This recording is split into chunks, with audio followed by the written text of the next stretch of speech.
Welcome back, everyone, to the deep dive. This time we're going deep on something that's, I think, a little bit close to home for probably a lot of us. We're diving into myopia, Uh-huh. or as most people know it, nearsightedness. Yeah, that's the one. We've got a whole stack of research articles on this. Oh, We've got some global trends, cool. and we even have some practical advice to help you guys out there, so listen closely. Awesome. So, to kind of kick us off here, get this. By 2050, almost half of the world's population is projected to have myopia. Wow. That's wild. That's a lot of people. Almost 5 billion people. Oh my gosh. That's a crazy statistic. Yeah, this myopia explosion, as they call it. Oh, is that what they call it? Yeah, myopia explosion. It's a big deal. Okay. Like, this isn't just like a small increase. Right. And high myopia, so the more severe kind. Gotcha. They think that's going to increase by like a factor of 7. 7 times. Yeah. Oh, wow.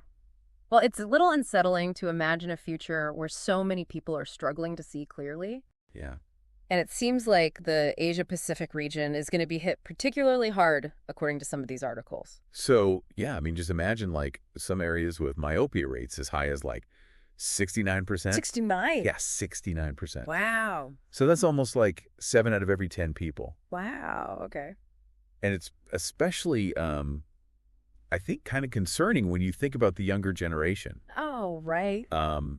By 2050, like a staggering There's no. 740 million. Just 740. Million children and adolescents are, expected to have myopia. Oh, my gosh. Yeah. That's a crazy number of kids. Man. So it makes you wonder, what is driving this whole surge? Right. Is it just like bad luck of the genetic draw? Right. Or is there something more at play? Yeah, well, I mean, genes definitely play a role, Okay. but the research is really pointing to something else. Okay, what is it?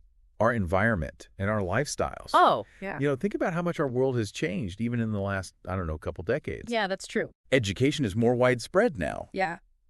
And often that means more time indoors, Yeah, definitely. hunched over books, Yeah. staring at screens. Or staring at screens. Yeah. Uh-huh. Yeah, and especially, like, screens seem to be almost unavoidable for kids these days. Like, Yeah. how do you even... Right. It's so hard to keep them away from screens. Yeah. And I remember reading in one of these articles that kids in urban environments seem to be particularly at risk. Yeah, so that's really fascinating. Yeah. Like, the researchers have this thing is called an urban score.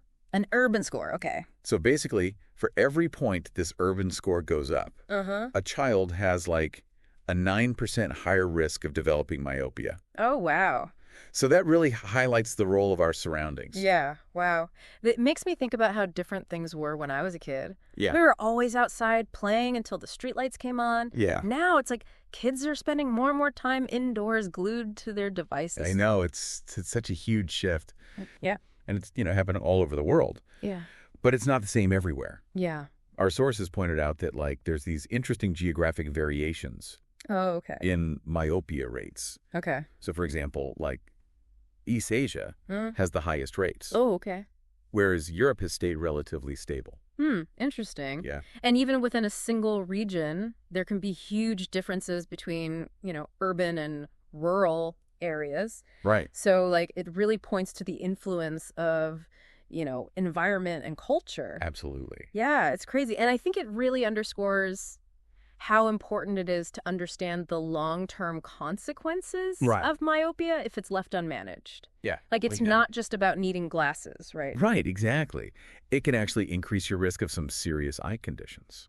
Okay, see, this is where I start to get nervous. Yeah. We're talking more than just blurry vision now, right? Right. What kind of problems are we talking about? So, like, one of the most concerning ones Mm-hmm. is myopic maculopathy. Myopic maculopathy. So the macula, that tiny but mighty part of your retina, Okay. Yeah. that's what's responsible for the sharp central vision you need Okay. for, like, reading or recognizing faces. Right. And myopic maculopathy basically means damage to that area. Okay. And that can actually lead to irreversible vision loss. Oh, wow. Okay, that sounds pretty scary. Imagine not being able to see the faces of your loved ones clearly. Right. That's frightening. Yeah. So are there any other risks that we should be aware of? Yeah. So untreated myopia can also increase your chances of developing glaucoma. Glaucoma. Okay. So that's actually a group of eye conditions Right. that damage the optic nerve. Hey. And if it's not caught early, it can actually lead to blindness. Oh, wow. Yeah. Okay. So this is definitely not something to take lightly. No. definitely not. What about retinal detachment? Yeah. I've heard that term before, Yeah. but I don't really understand what it means. So think of the retina as like this delicate wallpaper lining the back of your eye. Okay, yeah. So it's obviously essential for vision. Right. But in people with myopia, the eye is often elongated. Oh, okay. So it's kind of putting like extra strain on that wallpaper. Right, okay. And this makes it more likely to detach. Oh, no. And that's actually a medical emergency, Oh, wow. So it's like a ticking time bomb in your eye? basically. Gosh, this is all starting to feel pretty grim, to be honest. Yeah. Is there any good news? Yeah. We'll get into that next. Okay. But it's not like a hopeless situation. Okay, good. There are actually several things we can do. Okay. Lifestyle changes, even some clinical approaches Okay. that can actually make a real difference. Okay, now we're talking. I'm all ears. What can we do to protect our vision? Yeah. And even more importantly, the vision of our children. Right. So one of the simplest Yeah. yet like most powerful things is actually something we already kind of touched on. Okay. Spending more time outdoors. See, this is where I get a little skeptical. Uh-huh. Because I love being outdoors, don't get me wrong. Yeah. But can something that simple really make a difference Right. in like an epidemic like this? Yeah. So the research is actually pretty compelling. Okay. There's studies that have shown that spending at least 76 minutes outdoors each day. 76 minutes. Yeah. Yeah. Can significantly reduce the risk of myopia, Really? potentially by as much as 50%. 50%. Yeah. That's huge. It's a lot. Yeah. Okay, I'm starting to see the light here, literally and figuratively. Right. But like, why? Why does being outdoors have such a powerful effect on our eyes? It all comes down to natural light and how it interacts with our eyes. Okay.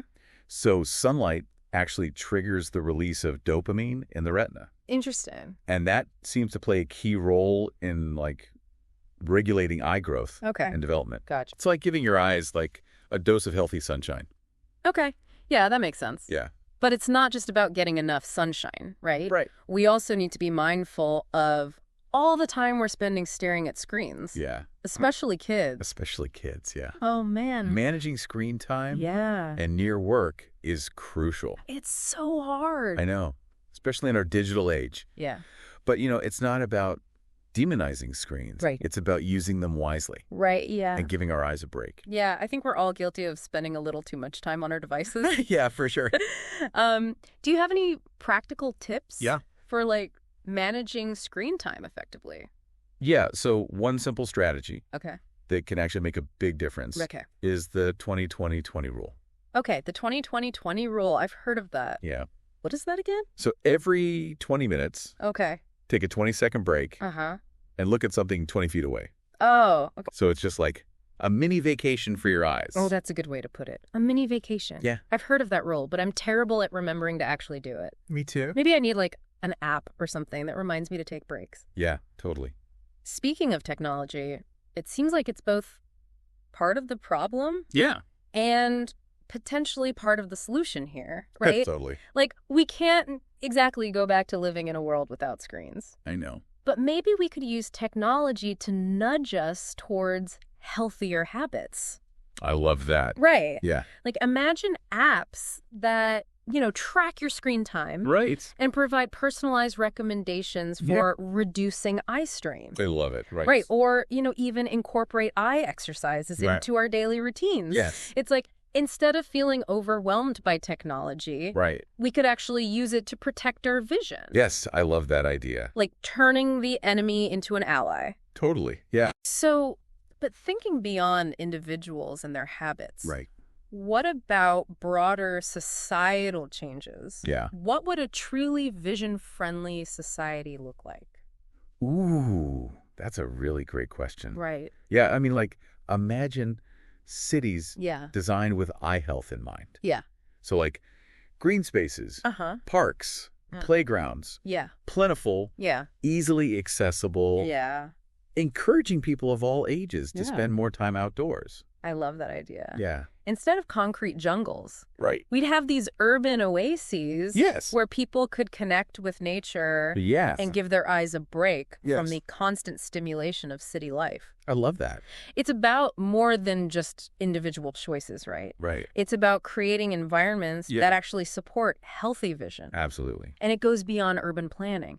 Yeah. Think about schools. Oh, yeah. What if outdoor classrooms No. and nature-based learning programs We're like, the norm. Right. What if recess policies actually emphasize unstructured outdoor play Right. instead of keeping kids cooped up indoors? Totally. I can already picture these kids running around in the sunshine, their eyes soaking up all that natural light, Yeah. their imaginations running wild. Yes. It would be a win-win Totally, yeah. for both their physical and mental health. Absolutely. It'd be a paradigm shift, right? Yeah. Instead of viewing education as something that primarily happens indoors, Right.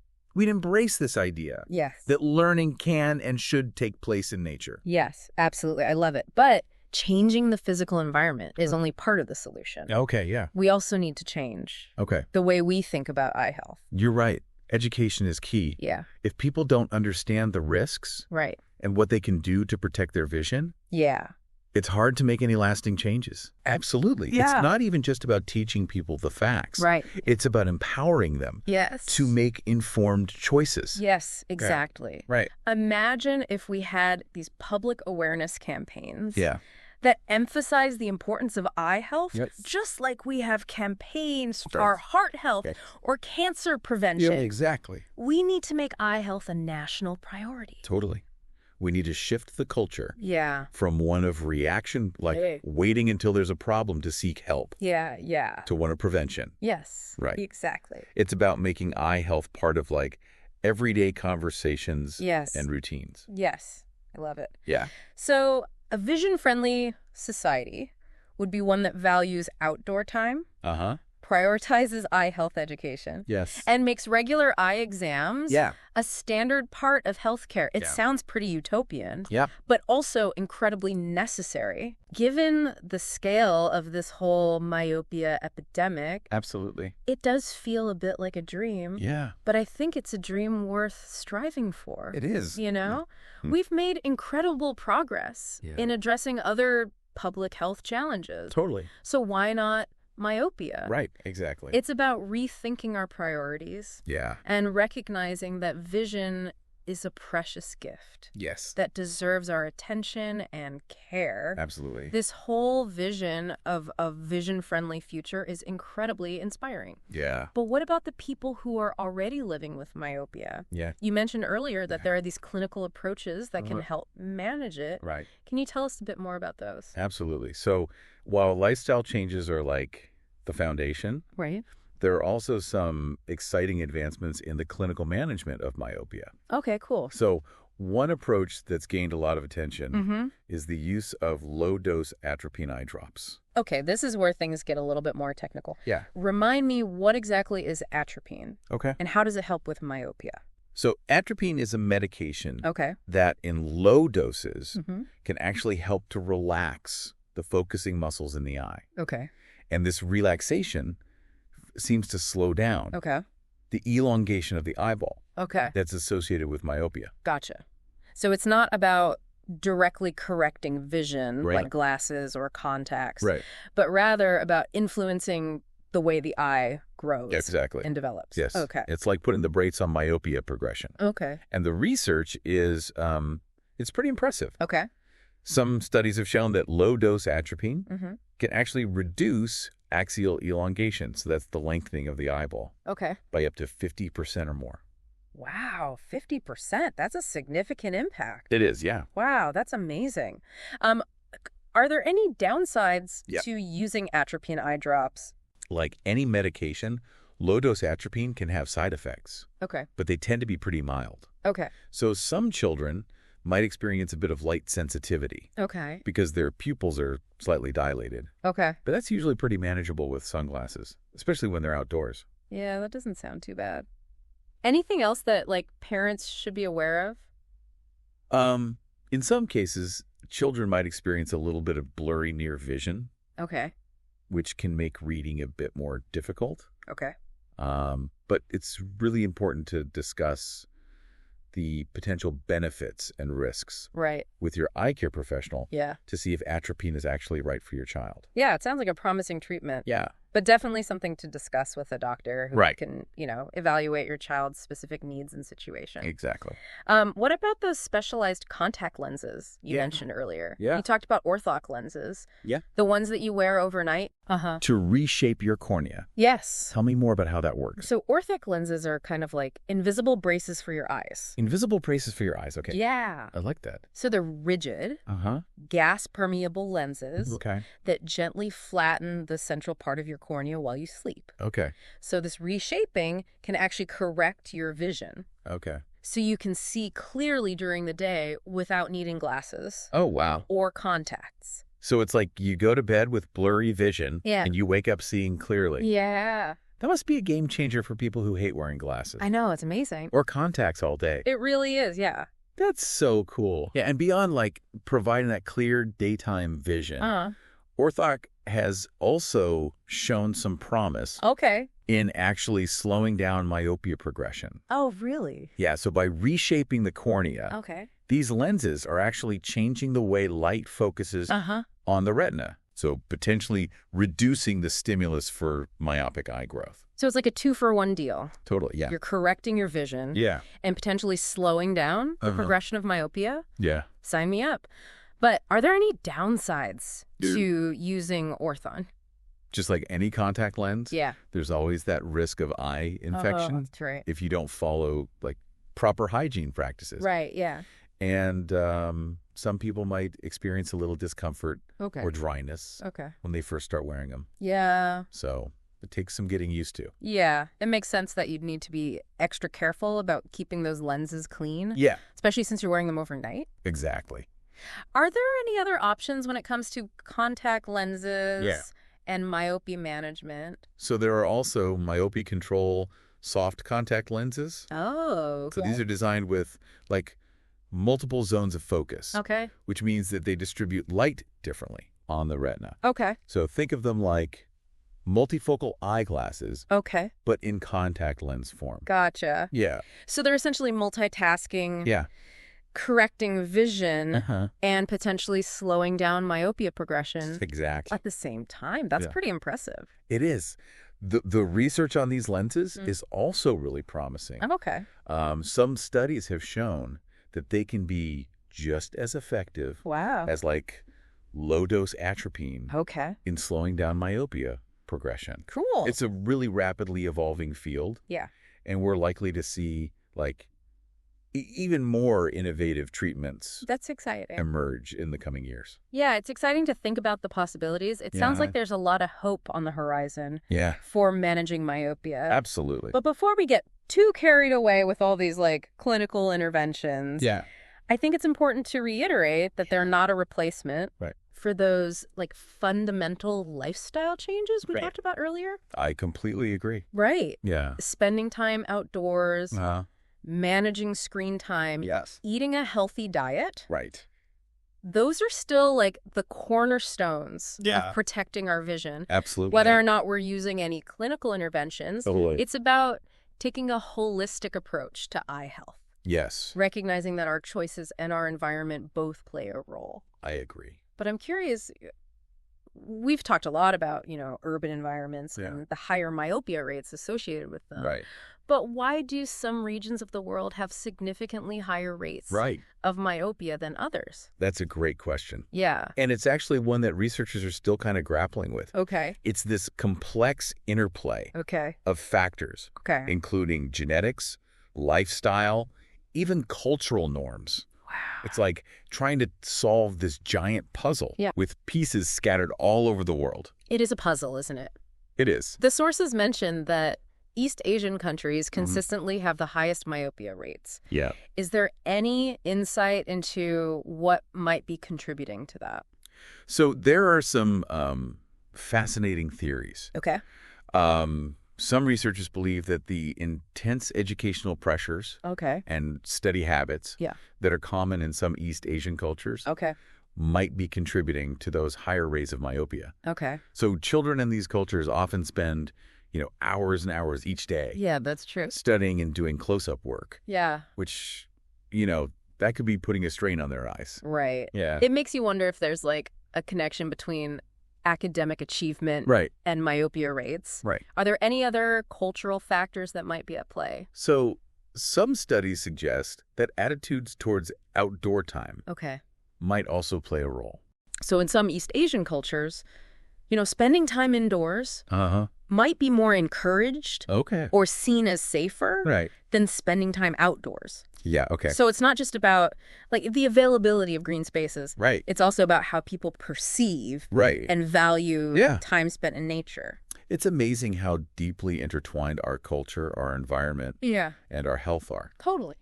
But of course, we can't discount the role of genetics. Right. Some populations may simply have a higher genetic predisposition to myopia. Right, exactly. It's like trying to unravel this tangled web, each thread connected to another. It is, yeah. And that's why we need more research that takes into account all these different factors. Right. We need to understand that complex interplay of nature and nurture. Yes. If we're going to develop effective prevention strategies that are tailored to different populations. Yeah, it's clear that there's still a lot we don't know about myopia. Yeah. And its causes. Totally. But it's fascinating how much progress has been made in recent years. It feels like we're on the cusp of some major breakthroughs. Totally agree. Yeah. And as we continue to uncover the mysteries of myopia, it's so crucial that we translate that knowledge into actionable steps. Yes. That individuals, communities, and policymakers can actually take to protect vision health. This has been an incredible deep dive into myopia. It has. We've explored the science, the risks, the prevention strategies, and even envisioned what a more vision-friendly world might look like. It's pretty cool. But before we wrap up, I have one final question for you. Okay. We've talked extensively about prevention and management. But what about those who are already living with significant vision loss? Yeah. Whether due to myopia or other eye conditions. Right. What message of hope or empowerment can we offer them? Ooh. That's such an important question. Yeah. It's easy to get caught up in the doom and gloom of all the statistics and projections. Yeah. But we must not forget about those who are already facing these vision challenges. Yeah. Their stories are just as important. Right. And their resilience is truly inspiring. What resources or support systems are out there to help them navigate life with low vision? Yeah, so there's actually a whole network of support available. Okay, good. Thankfully. Yeah. So one great starting point is the Vision Aware website. Vision Aware. Okay. Yeah. So it's a collaborative project of the American Foundation for the Blind. Okay. And the Reader's Digest Partners for Sight Foundation. Okay. So they offer a wealth of information and resources for people with vision loss. Okay. Including a directory of services where you can actually find local support groups, low vision specialists, and assistive technology. Vision Aware, that's a fantastic resource. Yeah, it is. I've heard great things about them. Yeah. What about organizations that focus specifically on myopia? So the Myopia Institute is actually doing some amazing work. Myopia Institute, okay. Yeah. So they're dedicated to advancing research, education, and advocacy related to myopia. Okay.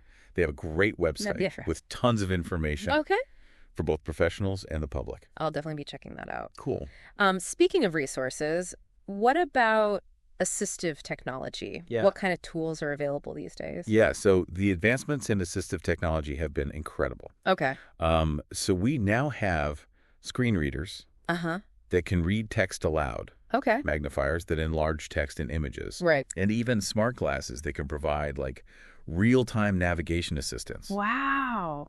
Yeah, it's really remarkable how technology can empower people with vision loss to do things they might have thought were impossible. It's so inspiring to hear about these advancements. Technology can be such a powerful tool for inclusivity and accessibility. Absolutely. But it's not just about technology, is it? No. There's also that human element. Yeah. The importance of having a strong support system and access to, qualified professionals. Absolutely.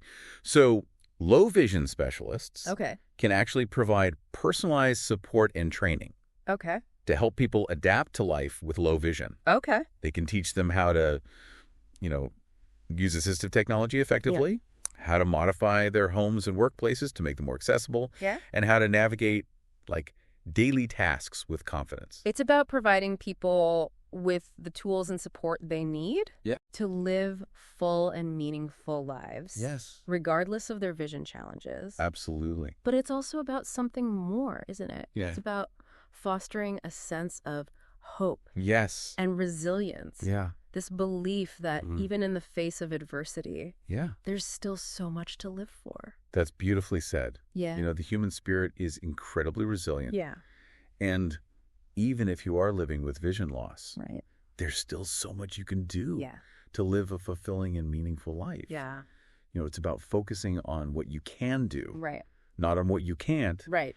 It's about finding joy in the simple things. Yeah. Connecting with loved ones. Yeah. Pursuing your passions. Yeah. And contributing to the world in your own unique way. That's such a powerful message. Yeah. And it's a reminder that even though we're talking about a physical condition here, right, you know, myopia and vision loss in general can have a profound impact on our emotional and mental well-being as well. Absolutely. Yeah. It's important to acknowledge that. Right. And to provide support on all levels. It's about treating the whole person. Yes. Not just the condition. Exactly. And it's about creating a society where everyone, regardless of their vision, feels valued, supported, and empowered to live their lives to the fullest. This has been such an insightful and inspiring conversation. It has. I feel like I have a much deeper understanding of myopia, its implications, and the multifaceted ways in which it affects individuals and society as a whole. Absolutely. But before we wrap up, I want to circle back to that thought-provoking question we posed earlier. Okay. What changes could we collectively make to create a more vision-friendly environment? Ooh. We've touched on some ideas, but I'd love to hear your thoughts on what a truly vision-conscious society might look like. That's a question that deserves a deep dive all on its own. I know, right? But I think the key lies in, like, shifting our mindset. Okay.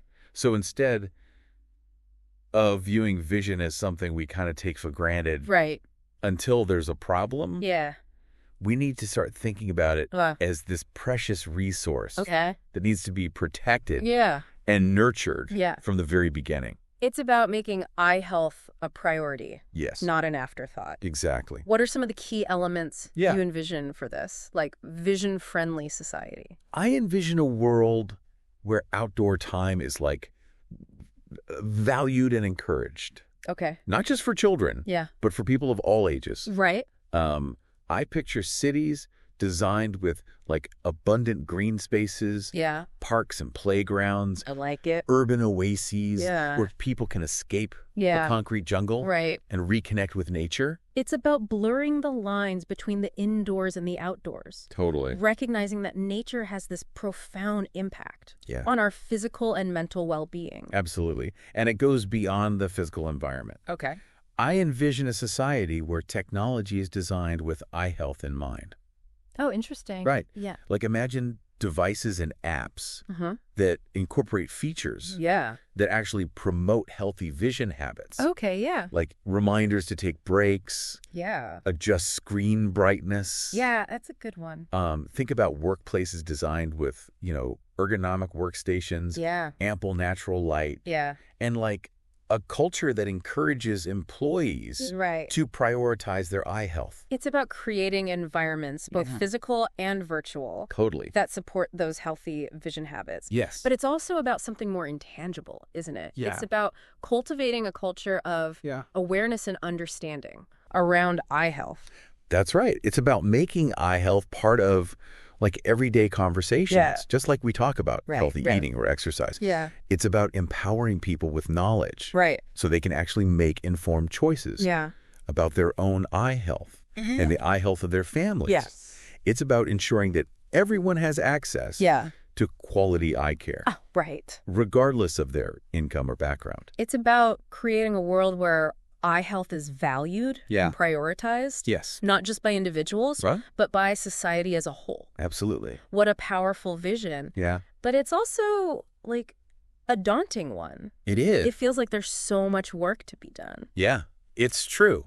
The challenges are significant. Yeah. But I do believe that by raising awareness, promoting healthy habits, advocating for change, and supporting research, we can actually make this vision a reality. It's a journey, not a destination. Exactly. And every step we take, no matter how small, brings us closer to a world where everyone can see clearly and live a life in focus.